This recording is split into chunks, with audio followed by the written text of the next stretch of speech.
Hi hello నమస్తే welcome to my channel భయ్య. ఈ ఛానల్ కొత్తగా చూస్తున్నట్లయితే ముందుగా సబ్స్క్రైబ్ చేసుకోండి. అలాగే నేను చెప్పే వీడియో సంవత్సరం అందరికీ షేర్ చేయండి భయ్య. అయితే ఈరోజు మన టాపిక్ వచ్చేసి మనకు సారంగపాణి అనే ట్రైలర్ అయితే రిలీజ్ అయింది భయ్య.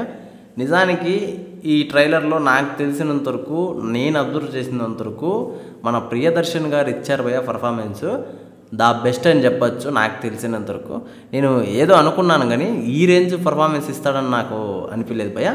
అయితే ట్రైలర్ అయితే నాకు విపరీతంగా నచ్చిందని చెప్పచ్చు భయ్య.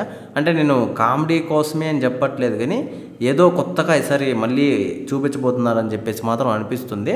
అయితే ఈ ట్రైలర్లో చాలా వరకు నాకు తెలిసినంత వరకు మొత్తం మన ప్రియదర్శన్ గారే మొత్తం ట్రైలర్నే కాదు సినిమాను మొత్తం నడపబోతున్నాడు అని చెప్పేసి మాత్రం అనిపిస్తుంది. అయితే ఈ స్టోరీ వచ్చేసి కూడా మనకు రెగ్యులర్గా అంటే కమర్షియల్గా అనిపించే స్టోరీ లాగా ఉండదు, కామెడీలో నుంచి చాలా డిఫరెంట్ స్టోరీ మాదిరి అనిపిస్తుంది అని చెప్పేసి ఒక ఇంటర్వ్యూలో అయితే చెప్పడం అయితే జరిగింది. మరి ఈ స్టోరీ ఆయనకి ఏదైనా ప్లస్ అవుతుందా మైనస్ అవుతుందా అని చెప్పేసి చాలామంది అయితే అంటే ఆ ట్రైలర్ కింద మెసేజ్లు అయితే పెట్టారు భయ్య. నాకు తెలిసినంత వరకు ప్రియదర్శన్ గారు ఏ సినిమా పట్టినా కూడా బంగారం అనే చెప్పచ్చు భయ్య. ఈవెన్ మొన్న కోర్టు సినిమా కూడా చూసాం మనము. అంటే ఆయన ఏది పట్టినా కూడా బంగారం అని చెప్పడానికి చాలా సినిమాలు నిదర్శనం అని చెప్పచ్చు.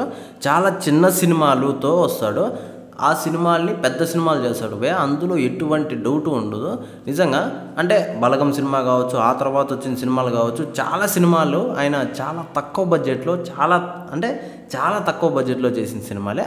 కాకపోతే అవి ఒక రేంజ్కి వెళ్ళడానికి కారణం ఆయన ఓన్లీ స్టోరీని మాత్రమే నమ్ముతాడు కాబట్టి ఆ సినిమాలు ఒక రేంజ్కి అయితే వెళ్ళాయి భయ్య. నాకు తెలిసినంత వరకు ఆయన పర్ఫార్మెన్స్ కూడా ఆ సినిమాలో అలానే ఉంటుంది.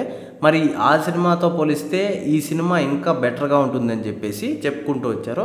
అయితే ఈ ట్రైలర్ మీకు ఎలా అనిపించిందో కింద కామెంట్లో తెలియజేసేయండి భయ్య. మర్చిపోకుండా తప్పకుండా దయచేసి